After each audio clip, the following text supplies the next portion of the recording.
हरे Krishna. Simply learn शास्त्रा with Krishna गोदास में आप सभी को स्वागत है। आज हम जानेंगे भक्ति योग क्या है।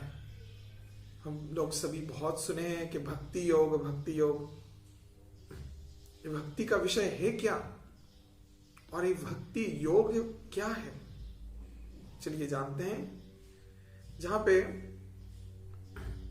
हम सभी जीवात्माएं जो चेतन है, तो हम जो परम चेतन परम ब्रह्म भगवान श्री कृष्ण के साथ जब खुद को संयुक्त करते हैं, वो होता है भक्ति योग।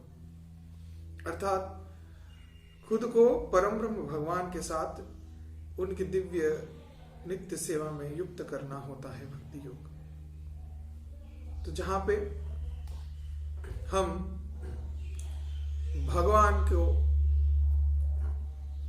स्मरण करते हैं और उनके साथ जो हमारा नित्य शाश्वत रूप से संपर्क है, उसको फिर से इस योग पद्धति के द्वारा पुनर्स्थापन करते हैं।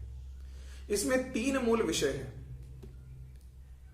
एक है सेवक, दूसरा है सेव्य और तीसरा है सेवा। तो जहां पे सेवक चाहिए जो सेवा करेगा, लेकिन किसका करेगा, वो है सेव्य का। तो सेव्य विषय रहना चाहिए। वो कौन है? सेव्य भगवान।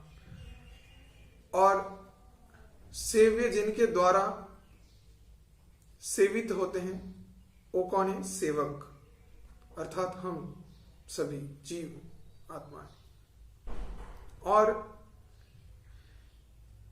जो सेव्य हैं, उनको प्राप्त करने का, संतुष्ट करने का जो मार्ग है, जिसके द्वारा एक सेवक उनके साथ युक्त हो सकता है, वो होता है सेवा।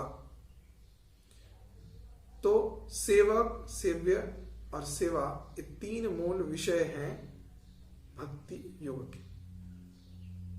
तो जहां पे सेवक भगवान श्री कृष्ण के नित्य सेवा में युक्त होता है और भगवान के संतुष्टि हेतु ही हर प्रकार के कर्म को करता है।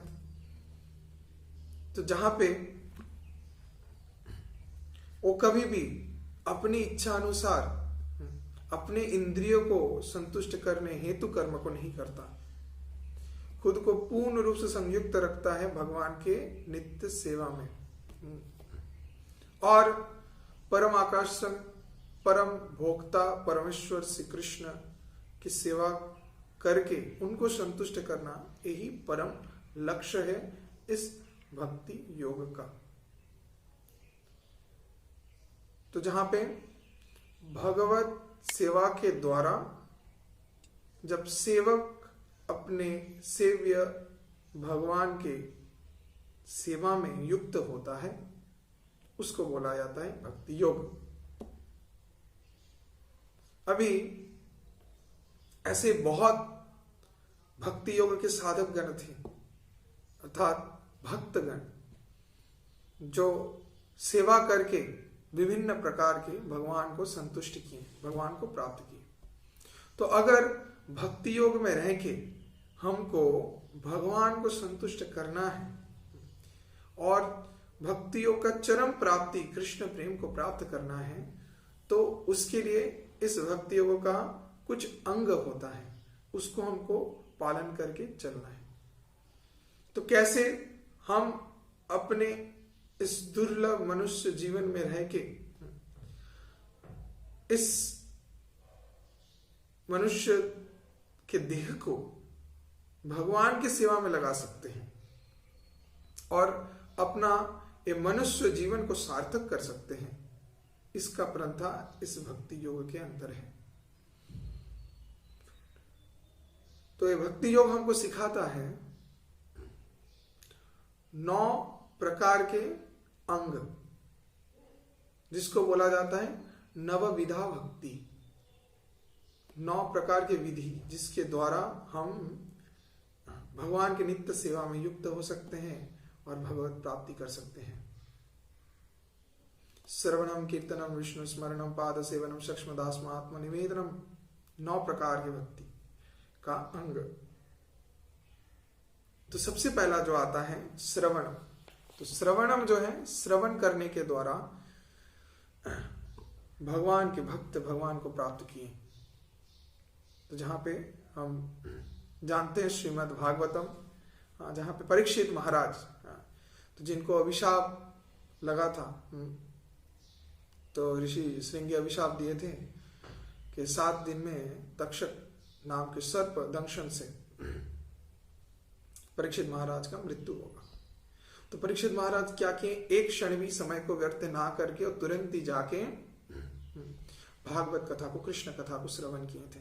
और भगवान श्री कृष्ण की कथा को श्रवण करने के द्वारा अंतिम अवस्था में जब मृत्यु उनको ग्रास किया, तो तब वो भगवान के भगवत धाम में चले गए। तो श्रवण करने के द्वारा परीक्षित महाराज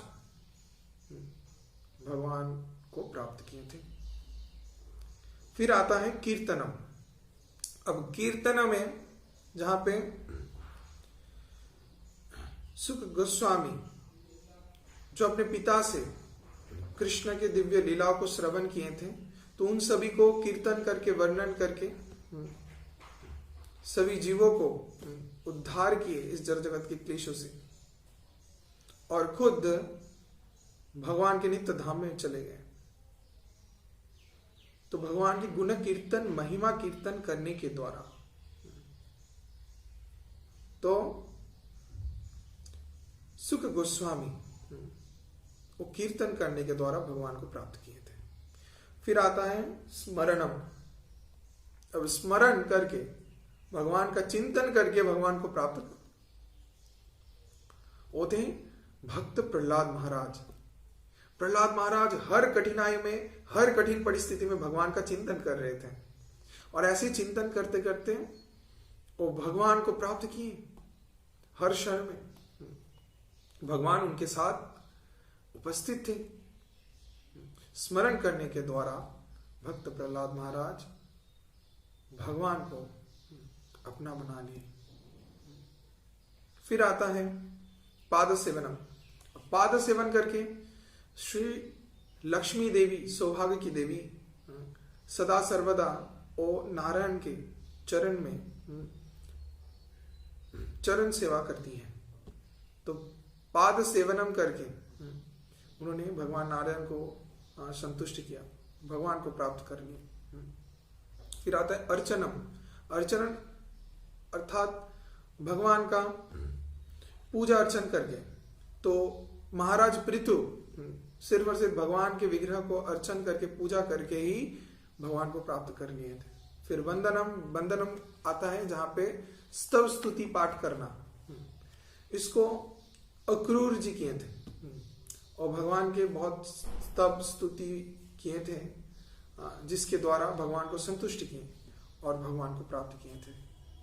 फिर आता है दास्यम। दास्यम में आप सभी जानते हैं श्री रघुपति रामचंद्र भगवान के सर्वोत्तम श्रेष्ठ दास श्री हनुमान जी सेवा करने के द्वारा परम ब्रह्म भगवान श्री रामचंद्र को संतुष्ट किए थे और भगवान को प्राप्त किए थे। भगवान रामचंद्र अपने हृदय में हनुमान जी को स्थान दिए, और हनुमान जी के हृदय में साक्षात भगवान खुद प्रकट हो गए सीता देवी को लेकर। साख्यम, जहां पे सखा के रूप में भगवान के साथ एक अद्भुत मधुर रति को प्रकट किए थे अर्जुन। तो महावीर अर्जुन कृष्ण को जय कर लिए थे सिर्फ अपने सखा के रूप में, और कृष्ण का भी प्रेम अर्जुन के प्रति इतना ही था कि जहां पे कृष्ण अर्जुन को माध्यम करके इस सभी जगत के जीवों को उद्धार करने हेतु उस दिव्य ज्ञान को प्रदान किए थे धर्म क्षेत्र कुरुक्षेत्र में, जो कि श्रीमद् भागवत गीता का ज्ञान है। तो ऐसे अंतिम में आता है आत्मनिवेदनम। तो महाराज बलि जहां पे अपना सर्वस्व भगवान वामन देव के चरण में अर्पण कर दिए थे, और भगवान वामन देव सब कुछ उनसे छीन लिए थे, और लेके उसके बाद खुद को वामन देव को दे दिए। तो वामन देव जीत लिए थे साक्षात परम ब्रह्म भगवान को अपने सर्वस्व को अर्पण करके, तो आत्मनिवेदन करके, सरेंडर, फुल सरेंडर से भगवान के चरण में रख के। तो ऐसे ही ये नवदा भक्ति का मार्ग है। तो 9 अंग हैं। तो इस 9 अंग को अगर हम अपनाएं तो हम अपने जीवन में 24 घंटे कृष्णमय, कृष्ण भावनामृत में रह सकते हैं। कहीं पर भी कोई भी परिस्थिति में रहे, श्रवणम कर रहे हैं, कृष्ण की कथा को सुन रहे हैं, कीर्तनम भगवान के गुण कीर्तन को गा रहे हैं, अर्चनम रोजाना पूजा अर्चन कर रहे हैं भगवान का, जहां पे भगवान का स्तव स्तुति पाठ कर रहे हैं। तो जहां पे हम अपने सर्वस्व विषय को भगवान के चरण में आत्मसमर्पण कर दें, सभी विषय हे प्रभु आपका है, जो कुछ भी हम अपने जीवन में प्राप्त किए हैं सब आपका दान है, हम तो सिर्फ आपके दास बन के इसको रक्षा कर रहे हैं। तो हे प्रभु हमको कृपा कीजिए। तो ऐसे ही हम अपने सभी इंद्रियों को अगर भगवान की सेवा में नियुक्त करें और भगवत भक्ति के मार्ग में आगे बढ़ते रहें, तो यही होता है भक्ति योग, जिसके द्वारा ही अंतिम परिणाम हम भगवत प्रेम को प्राप्त कर सकते हैं, साक्षात परम ब्रह्म भगवान को प्राप्त कर सकते हैं। भगवान भागवत गीता में बोल रहे हैं, भोक्ताराम यज्ञ तपसाम सर्वलोक महेश्वरम सूर्यदम सर्वभूतानाम। भगवान भोक्ता राम है। इस जगत में जो कुछ भी है सब कुछ का पूर्ण मूल भोक्ता है एकमात्र कृष्ण, ना कि हम। तो इस विषय को जान के हमको सब कुछ भगवान के संतुष्टि हेतु ही करना चाहिए और सब कुछ भगवान को अर्पण करना चाहिए। फिर जो कुछ बचे भगवान का प्रसाद, उसको हमको ग्रहण करना चाहिए। तो इस चेतना से इस नवविधा भक्ति के मार्ग को चिंतन करते हुए अपने जीवन में ग्रहण करके हम आगे बढ़ते रहेंगे, तो निश्चित रूप से भक्ति योग का जो अंतिम फल है कृष्ण प्रेम, उसको हम बहुत ही सहज सरल तरीके से इस कलयुग में प्राप्त कर सकते हैं। सभी को बहुत धन्यवाद। हरे कृष्ण।